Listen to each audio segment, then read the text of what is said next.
Hello friends, मेरा नाम विशाल है and welcome to my channel programming with Vishal. Friends, आज के वीडियो में मैं आप लोगों को ये बताने वाला हूँ कि कैसे आप मल्टी लैंग्वेज वेबसाइट बना सकते हैं पीएचपी में। तो यहाँ पे हम क्या करेंगे कि सबसे पहले एक बेसिक सा एचटीएमएल की वेबसाइट का स्ट्रक्चर बनाएंगे और उसके बाद हम ये देखेंगे कि कैसे हम दो अलग अलग लैंग्वेजेस को वेबसाइट में चला सकते हैं। तो क्या करेंगे कि यहाँ पे मैं आपको ऑप्शन दूंगा, एक इंग्लिश लैंग्वेज सेलेक्ट करने का और एक हिंदी लैंग्वेज सेलेक्ट करने का। तो जो भी आप लैंग्वेज सेलेक्ट करेंगे उस लैंग्वेज के सिलेक्टेड लैंग्वेज के बेस पे आपको जो है वेबसाइट का कंटेंट दिखाई देगा। तो सबसे पहला काम हम ये कर लेते हैं कि हम लोग एक बेसिक स्ट्रक्चर बना लेते हैं एक पेज के लिए HTML में। तो चलते हैं। तो यहाँ पे मैं क्या कर लेता हूँ, बेसिक मेरा एक HTML का स्ट्रक्चर बना लेता हूँ। हेड डाल देते हैं और मैं यहाँ पे एक बॉडी का टैग डाल लेता हूँ। और हम एक काम करेंगे कि सेपरेट मैं कोई यहाँ पे एक CSS की फाइल नहीं बना रहा हूँ, हम लोग इंटरनल CSS को यहाँ पे यूज़ कर लेंगे, क्योंकि बहुत ज़्यादा मेरा जो CSS का कोड है वो यहाँ पे ज़रूरत मुझे उसकी पड़ेगी नहीं। तो मैं एक डिव बना लेता हूँ जिसकी आईडी मैं दे देता हूँ कंटेनर। इस कंटेनर की डिव के अंदर मेरा यहाँ पे एक डिव होगा जिसमें मेरा जो आईडी दे देता हूँ नेव बार। तो ये बेसिकली मेरा यहाँ पे नेविगेशन आ जाएगा। इसके बाद मेरा यहाँ पे एक डिव होगा जिस डिव के अंदर मेरा बेसिकली मेरा मेन कंटेंट होगा। तो मैं इसकी एक आईडी ले लेता हूँ कंटेंट, और इसी के साथ एक काम कर लेता हूँ, कुछ मैं डमी कंटेंट उठा लेता हूँ। तो उसके लिए मैं लॉरल लिप्सम की वेबसाइट पे चलता हूँ। लॉरल लिप्सम जो वेबसाइट है उसका नॉर्मली हम यूज़ करते हैं डमी कंटेंट जनरेट करने के लिए। तो मैं यहाँ से इसे कॉपी कर लेता हूँ, पी टैग में मैं ये डाल देता हूँ और इसको बंद कर देते हैं और मैं इसको रिपीट कर लेता हूँ। तो ये बेसिकली हमारा एक स्ट्रक्चर हो जाएगा। यहाँ पे मैं डाल देता हूँ मेरा टॉप नेविगेशन के लिए, ULLI में हम टॉप नेविगेशन बना लेंगे हमारा LI। यहाँ पे मैंने डाल दिया लेट्स से ahref। यहाँ पे आ गया मेरा होम। तो यहाँ से हमने इसे रीडायरेक्ट कर दिया index.html के पास। इसी तरीके से मेरे यहाँ पे कुछ और कंटेंट आ गए, जैसे कि ABOUT अबाउट अस, और एक हमने डाल दिया यहाँ पे कॉन्टेक्ट अस। फिलहाल के लिए मैं यहाँ पे हैश डाल देता हूँ और यहाँ पे भी हैश डाल देता हूँ। एक टाइटल भी ले लेते हैं, यहाँ पे इसी लाइन में डाल देते हैं टाइटल, और यहाँ पे मैं लिख देता हूँ वेबसाइट। एक बार देख लेते हैं इसे। ऑलरेडी मैंने ये इंडेक्स डॉट जो पेज बनाया था वो मेरा कुछ ये आ गया। तो ये बेसिकली मेरा यहाँ पे स्ट्रक्चर आ गया। तो अब हम क्या करते हैं, इसको अलाइन करना शुरू करते हैं। सबसे पहला काम, जो मेरी बॉडी है, जो मेन मेरी बॉडी है, मैं उसको यहाँ पे एक तो मार्जिन दे देता हूँ। मार्जिन मैंने दे दिया है इसको ऑटो, और जो इसकी विड्थ है वो मैंने दे दी 80%। तो ये क्या करेगा मेरे को, अगर आप देखें तो ये राइट लेफ्ट दोनों जगह से मेरा जो है स्पेसिंग कम कर देगा 10% और सेंटर लाइन कर देगा मेरे कंटेंट को। ये जो कंटेंट है हमारा, इसके लिए मैं यहाँ पे डाल देता हूँ मार्जिन टॉप 20 पिक्सल। थोड़ा सा हम यहाँ पे टॉप से थोड़ी सी स्पेसिंग ले लेते हैं। तो ये हमारी स्पेसिंग हो गई। जो नेविगेशन है हमारा उसको सेट कर लेते हैं हम। तो नेविगेशन के लिए मैं क्या करता हूँ, सबसे पहले जो मेरा ULLI है कंटेनर के अंदर जो भी मेरा ULLI आ रहा है, या फिर नेवबार के अंदर ले लेते हैं। जो ULLI आ रहा है मेरे पास, उसकी जो लिस्ट स्टाइल है मैं उसे नन कर देता हूँ। नन हो गई। और इसी के साथ मैं फ्लोट कर देता हूँ इसे लेफ्ट। फ्लोट मेरा ये लेफ्ट हो गया। तो एक काम कर देते हैं, ये UL को यहाँ से हटा देते हैं, खाली LI को कर देते हैं फ्लोट लेफ्ट। परफेक्ट। तो हमारा क्या बेसिकली यहाँ पे ये जो नेवबार का हमने जो LI वाला पोर्शन बनाया था, इसकी हमारी यहाँ पे जो था, या फिर इसको फ्लोट लेफ्ट कर देते हैं या फिर इसको डिस्प्ले इनलाइन कर देते हैं, क्योंकि अदरवाइज हमें एक क्लियर मारना पड़ेगा। तो यहाँ पे हमारा ये परफेक्ट हो गया। अभी एक काम करते हैं, इससे पहले अगर आप देखें तो जो आपका यूएल आ रहा है वो कुछ मार्जिन ले रहा है, तो हम उसका मार्जिन सेट कर देते हैं 0 पिक्सल, और साथ ही साथ उसकी जो पैडिंग है उसको भी सेट कर देते हैं 0 पिक्सल।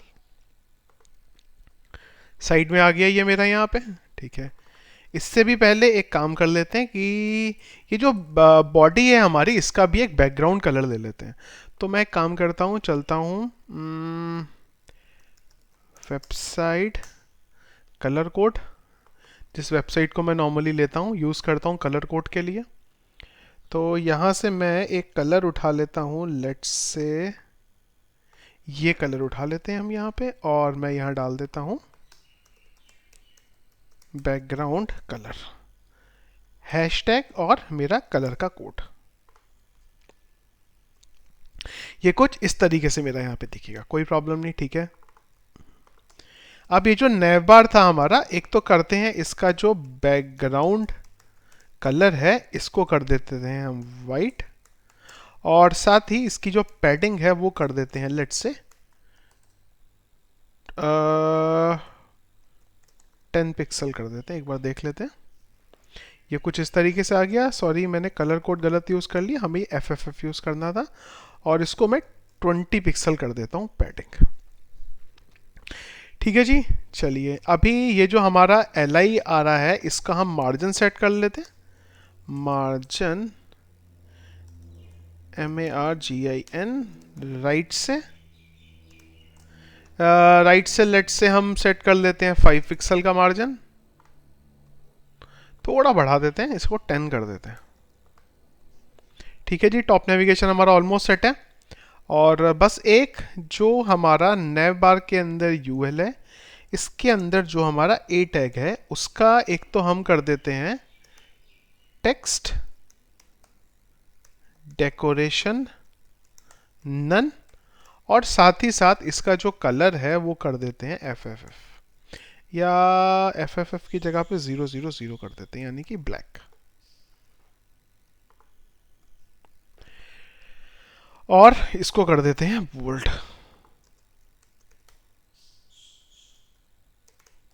फॉन्ट वेट हो गया हमारा बोल्ड। अभी ये जो बॉडी है यहाँ पे चलते हैं और एक फॉन्ट फैमिली भी डाल देते हैं एरियल, और साथ ही साथ इसका जो कॉपी कर लेते हैं, और ये जो A है इसके होवर पे टेक्स्ट डेकोरेशन कर देते हैं अंडरलाइन, और यहीं पे इसे खत्म करते हैं। तो टॉप नेविगेशन का हमारा जो था वो ऑलमोस्ट हम मान के चलते हैं काम हमारा हो गया।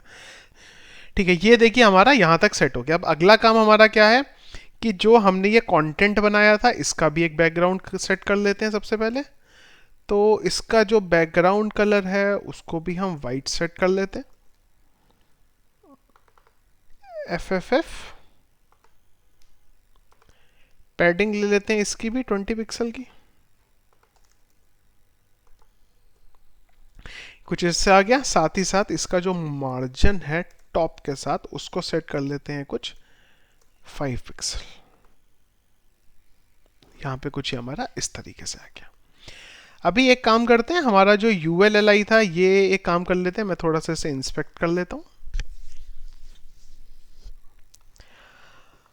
और जो हमारा ये ULLI हमने बनाया था इसमें भी एक काम करते हैं कि कुछ दो और LI डाल देते हैं हम, या फिर एक काम करते हैं कि हम यहाँ पे एक LI डालते हैं, और ये LI के अंदर हम एक सिलेक्ट ड्रॉप डाउन बना लेते हैं। ये ड्रॉप डाउन हो जाएगा हमारी लैंग्वेज के लिए। ऑप्शन देख लें एक बार, परफेक्ट, ये मेरे पास आ गया। तो यहाँ पे मैं डाल देता हूँ सिलेक्ट या फिर EN एंड HI। तो क्या है कि मैं यहाँ पे दो लैंग्वेजेस लेने वाला हूँ, इंग्लिश और हिंदी। वैल्यू EN, और इसकी मेरी वैल्यू आ जाएगी HI, और एक और डाल देते हैं, चलिए यहाँ पे ड्रॉप डाउन, सिलेक्ट लैंग्वेज। तो ये देखिए हमारे पास ड्रॉप डाउन हो गया। इसकी मैं थोड़ा सा स्टाइलिंग कर देता हूँ। तो मैं यहाँ पे पैडिंग डाल देता हूँ 10 पिक्सल। देखिए बहुत ज़्यादा हो गया, इसको थोड़ा कम कर लेते हैं यहाँ पे, परफेक्ट। और ये जो सिलेक्ट है इसको तो मैं 50 पिक्सल डाल देता हूँ। तो मैं कंटेंट के अंदर मेरे जो भी सिलेक्ट है इसकी जो मेरी स्टाइलिंग रहेगी वो मैं यहाँ पे सेट कर देता हूँ।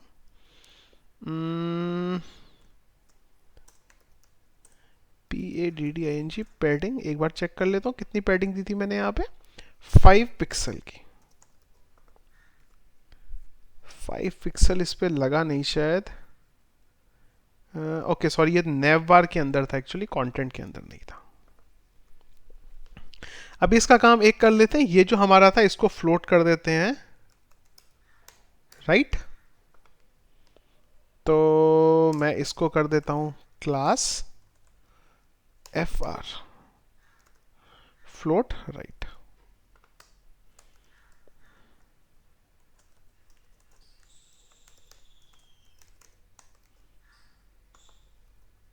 तो अब देखिए ये हमारे पास कुछ वेबसाइट हमारी बन जाएगी। अब यहाँ पे हम क्या करेंगे कि जब हम ये लैंग्वेज में इंग्लिश सेलेक्ट करेंगे तो हमारा इंग्लिश का कंटेंट आए, जब हिंदी सेलेक्ट करेंगे तो हिंदी का कंटेंट आए। और डिफ़ॉल्ट जो हमारी ये लैंग्वेज रहेगी वो हमारी इंग्लिश रहेगी। या फिर एक काम ये भी कर सकते हैं कि अलग अलग तरीके हैं करने के।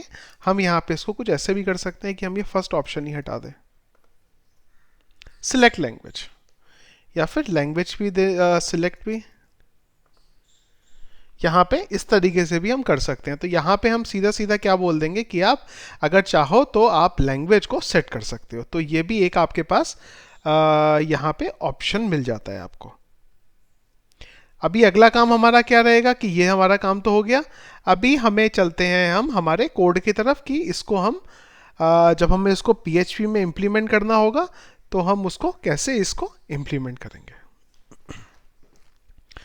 तो एक तो मैं क्या कर देता हूँ, ये जो लैंग्वेज वाला ऑप्शन है इसको मैं सेट कर लेता हूँ कि जब भी मेरी लैंग्वेज चेंज होती है वो टाइम पे मैं कैसे मेरे लैंग्वेज सेट करने के लिए मेरे को URL को मेरा चेंज करना पड़ेगा। तो मैं यहाँ पे डाल देता हूँ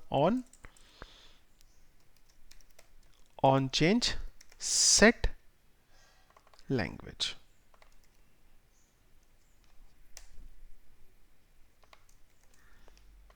सेट लैंग्वेज, और इसका नाम डाल देता हूं मैं मेरा जो ड्रॉप डाउन है इसका लैंग्वेज।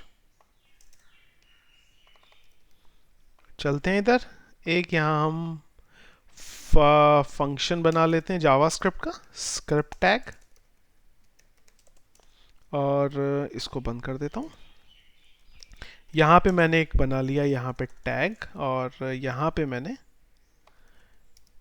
jQuery, यहाँ पे मैंने वैल्यू रिट्राइव कर ली इसकी, where language is equal to jQuery language dot well। अब ये जो भी लैंग्वेज आएगी इस लैंग्वेज के बेस पे मेरे को जो मेरी वेबसाइट है उसको मैं रीडायरेक्ट कर दूंगा। तो यहाँ पे हमने लिख दिया window dot location dot href is equal to, हम क्या कर सकते हैं, ये जो हमारा पाथ है इसको ले लेंगे, इसके आगे हम डाल देंगे language is equal to concatenate language. तो ये क्या करेगा, जो भी आपकी ड्रॉप डाउन में आपने लैंग्वेज सेलेक्ट की है उस पर रीडायरेक्ट कर देगा। अब इसके लिए काम कर लेते हैं, हम लोग चलते हैं और हम लोग यहाँ पे jQuery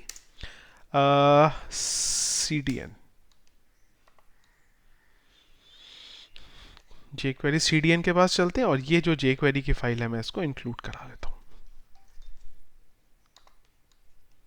फुटर पे चलते हैं, और यहाँ से ये जो jQuery की फाइल है इसको मैंने इंक्लूड करा लिया। एक बार अब चला के देख लेते हैं इसे। हिंदी की अनडिफाइन आया, और अनडिफाइन क्यों आया एक बार चेक कर लेते हैं। कंसोल में चलते हैं, देखते हैं कुछ एरर तो नहीं है। नहीं है, एक बार देख लें। इसका नाम हमने रखा था, इसकी एक आईडी भी रखनी पड़ेगी क्योंकि हम यहाँ पे इसे आईडी से रिट्राइव कर रहे हैं और हमने इसकी आईडी कुछ यहाँ पे रखी नहीं है।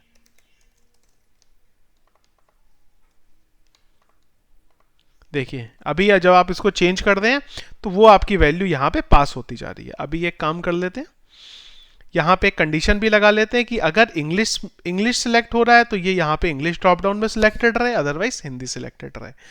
तो इसके लिए हम एक काम कर लेते हैं, यहाँ पे एक कंडीशन लगा देते हैं, इफ इज सेट $_get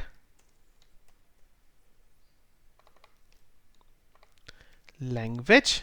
अगर तो यूआरएल में हमें कोई भी लैंग्वेज मिली,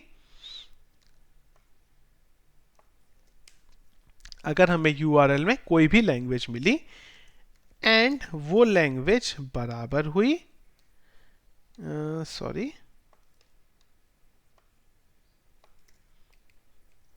ईएन के। एक कंडीशन तो ये है कि अगर हमें यूआरएल में लैंग्वेज मिली और वो बराबर हुई इंग्लिश के, या फिर एंड नॉट इज सेट, या फिर और एक लगा लेते हैं कि हमने क्या बोला कि अगर तो हमें यूआरएल से लैंग्वेज मिली और वो इंग्लिश के बराबर हुई, या फिर हमें यूआरएल से लैंग्वेज मिली ही नहीं, उस केस में हम क्या करेंगे, हिंदी को सिलेक्टेड कर देंगे। तो मैं यहाँ पे एक वेरिएबल बना लेता हूँ $EN_select, और यहाँ पे बना लेता हूँ $HI_select। अगर ऐसा हुआ तो इसके आगे कर देते हैं सिलेक्टेड, एल्स इसके आगे कर देते हैं सिलेक्टेड। दोनों को हमने डिफॉल्ट से भी इनिशियलाइज कर दिया है।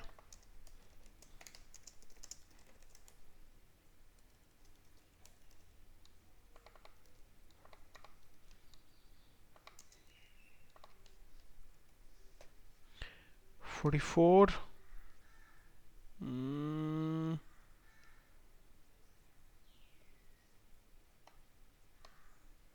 एरर क्या है, अनएक्सपेक्टेड $_get। ओके, ये एक एक्स्ट्रा आ रहा है यहाँ पे, शायद कॉपी पेस्ट जब हमने किया तब गलती से हो गया होगा। अब देखिए जब मैंने यहाँ से इंग्लिश सेलेक्ट किया, यूआरएल में भी इंग्लिश आ गया और मेरा यहाँ पे भी इंग्लिश आ गया। तो हमारा जो यहाँ तक का काम था वो हमारा टोटल सॉर्टेड हो जाता है। अब अगला काम करते हैं, एक एक करके करते हैं कि हम यहाँ पे क्या करेंगे, डेटाबेस का भी यूज करेंगे और मैं आपको फाइल्स के थ्रू भी बताऊंगा आप ये चीज को कैसे कर सकते हैं। तो अब हम एक यहाँ पे फाइल बना लेते हैं, language.php। इसके अंदर मैं क्या करता हूं, एक एरे बना लेता हूं, top nev is equal to array. एक मल्टी डायमेंशन एरे बना लेते हैं यहाँ पे en के लिए,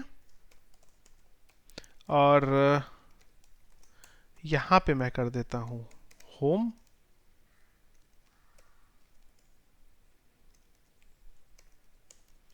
यहां पे कर देता हूं अबाउट, और यहां पे कर देता हूं कॉन्टेक्टस।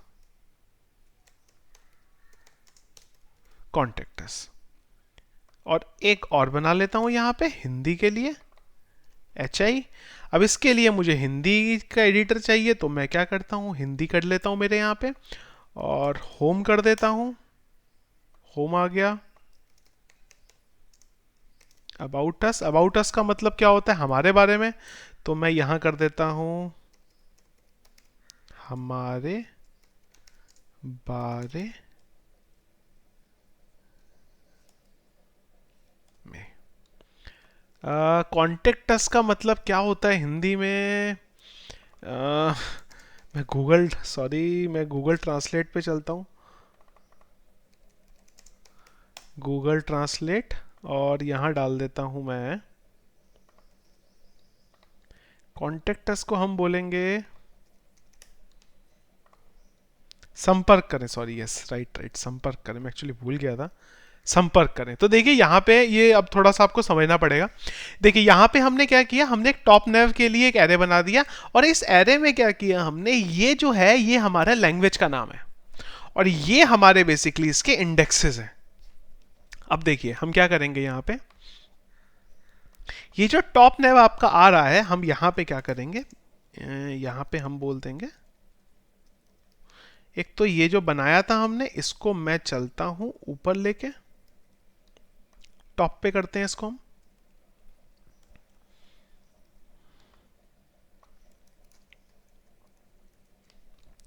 और साथ ही साथ एक वेरिएबल बना लेता हूं मैं लैंग्वेज करके, ब्लैंक रखते हैं। यहाँ पे हमारा en आ जाएगा और यहाँ पे हमारा he आ जाएगा, en, और यहाँ पे आ गया हमारा हिंदी। अब यहाँ पे मैं क्या बोलूँगा कि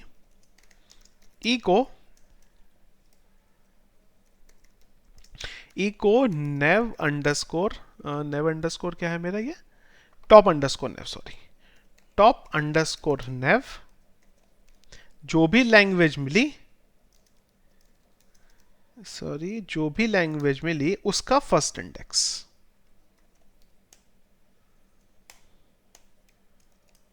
देखिए ये मेरा यहां आ गया। अब मैं इसी तरीके से ये सबको चेंज कर देता हूं, 1 एंड ये 2। अब देखिए फिलहाल तो एरर आ रही है। एरर आने के पीछे का रीजन ये है कि हमने वो फाइल को इंक्लूड नहीं किया। इंक्लूड कर लेते हैं, language.php रीलोड। देखिए home, about us, contact us. अब देखिए जैसे ही ये लैंग्वेज मैंने यहां से चेंज की, होम हमारे बारे में संपर्क करें, क्या हुआ, जो आपका टॉप नेविगेशन था वो अब पूरे का पूरा आपका चेंज हो गया। अंदर के कंटेंट के लिए भी मैं यही कर लेता हूं, मैं यहां डाल देता हूं वेबसाइट अंडरस्कोर कंटेंट, en के लिए और इसके लिए। तो मुझे हिंदी का कुछ कंटेंट चाहिए होगा, तो मैं यहां डाल देता हूं हिंदी डमी कंटेंट। और मैं कुछ भी हिंदी का कुछ कंटेंट उठा लेता हूं। देखिए ये उठा लेते हैं,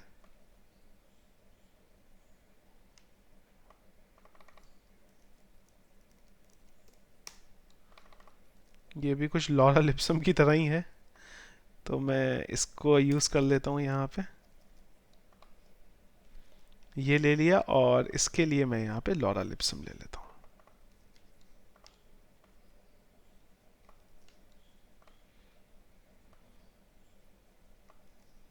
इस बार डेटा मुझे उठाना है वेबसाइट कंटेंट के अंदर से, तो मैं यही उठा लेता हूँ और इसको मैं कॉपी कर लेता हूँ और इसको मैं यहाँ डाल देता हूँ और इस एरे की जगह मैं चेंज कर देता हूँ वेबसाइट कंटेंट, और मैं ये 0 इंडेक्स कर देता हूँ। चलते हैं इधर, देखिए ये आपका पूरा हिंदी में आ गया, और जैसे ही मैंने इंग्लिश किया तो मेरा ये इंग्लिश का कंटेंट हो गया। तो अभी हमारी वेबसाइट दोनों जगह पे चल रही है, इंग्लिश पे भी हिंदी पे भी। अगर उसे यूआरएल में कुछ नहीं मिलेगा तो वो डिफॉल्ट इंग्लिश समझ लेगी, और अगर उसे यूआरएल में कुछ मिल जाएगा तो वो उस लैंग्वेज के अकॉर्डिंग इसको ट्रीट कर लेगा। तो ये तरीका बेसिकली आपका आ जाता है जब आपको मल्टी लैंग्वेज वेबसाइट बनानी होती है। तो दो तरीके थे, ये तो हमारा स्टैटिक वेबसाइट के लिए हो गया कि जहां पे हमारा डेटा अभी हमारी फाइल्स से आ रहा है। अब जब हमें यही चीज़ को डेटाबेस से डेटा लेके आना होगा तो हमें क्या करना होगा, अब मैं आपको वो बताने जा रहा हूँ यहाँ। तो उसके लिए क्या करते हैं, अब हम डेटाबेस में चलते हैं और डेटाबेस में मैं एक टेबल बना लेता हूँ यहाँ पे पेज नाम की। 3 ले लेते हैं इसमें column, ID, page underscore content, और एक हम ले लेते हैं लैंग्वेज के लिए, LANGUG, लैंग्वेज अंडरस्कोर टाइप। वेरकेर कर देते हैं या टेक्स्ट कर देते हैं, चलिए से, और इसको मैं कर देता हूँ वेरकेर। साइज ले लेता हूँ इसका 5, टेक्स्ट हो गया, प्राइमरी की बना लेते हैं और सेव कर देते हैं। अब चलते हैं इधर। अब क्या करते हैं कि ये जो कंटेंट है ये मैं डाल देता, सबसे पहले तो इंग्लिश का कंटेंट ले लेते हैं। अब एक चीज़ आपको यहाँ पे ध्यान देनी पड़ेगी, वो क्या है मैं आपको बताता हूँ। अभी इंसर्ट किया मैंने और ये डाल दिया, और ये मेरा इंग्लिश का कंटेंट है इसलिए मैंने en डाल दिया। अब देखिए हिंदी में क्या है, मैं आया, मैंने कॉपी किया और मैंने मेरे हिंदी के कंटेंट को डाल दिया और इसको HI कर दिया। बहुत इंपॉर्टेंट चीज़ है। देखिए जैसे ही गो किया मैंने, अब अगर मैं पेज में जाऊं तो देखिए जो मेरा हिंदी का कंटेंट था वो उसने कुछ डेटाबेस में ये क्वेश्चन मार्क डाल दिया। तो इसको मैनेज करने के लिए हमें क्या करना पड़ेगा, हम स्ट्रक्चर में जाएंगे और जो कॉलम हमें अलग अलग लैंग्वेज में चाहिए उसका हम चेंज करेंगे उसको, और जो उसका कलेक्शन है उससे कर देंगे हम UTF-8_journal_CI। सेव कर देते हैं और अभी अभी चलते हैं। और अब जब हम इसको, सॉरी इसको नहीं, इसको अब जब हम इसको चेंज करेंगे तो देखिए क्या होगा, अब ये हिंदी मिलेगा। ये आपको ध्यान रखना पड़ेगा कि आपके पास डेटाबेस में जो भी कॉलम है आपको पता है कि वो मल्टीलिंगुअल कंटेंट कंटेन कर सकते हैं, तो आपको उसको जो उसका कलेक्शन है वो चेंज करना पड़ेगा। अब चलते हैं हम ये पेज में, और सबसे पहले मैं क्या करता हूँ, यहाँ पे एक कनेक्टिविटी बना लेता हूँ। तो मैं यहाँ पे एक कनेक्शन बना लेता हूँ, न्यू MySQLi। हम इस बार यूज करते हैं ऑब्जेक्ट ओरिएंटेड प्रोग्रामिंग का, डेटाबेस की कनेक्टिविटी और क्वेरी को एग्जीक्यूट करने के लिए। और यहाँ पे मैंने YouTube ले लिया। इसके बाद एक SQL क्वेरी हम बोल देते हैं select star from page where UAG language underscore type is equal to ये लैंग्वेज जो हमें URL से मिल रही है। इसके बाद रिजल्ट RESULT कनेक्शन के थ्रू हमने क्वेरी को एग्जीक्यूट करा दिया, और रो रिजल्ट को हमने बोला फैच ऑल कर लो, और यहां हमने बोल दिया MySQLi_fetch MySQLi। एक बार देख लें क्या डेटा मिला हमें।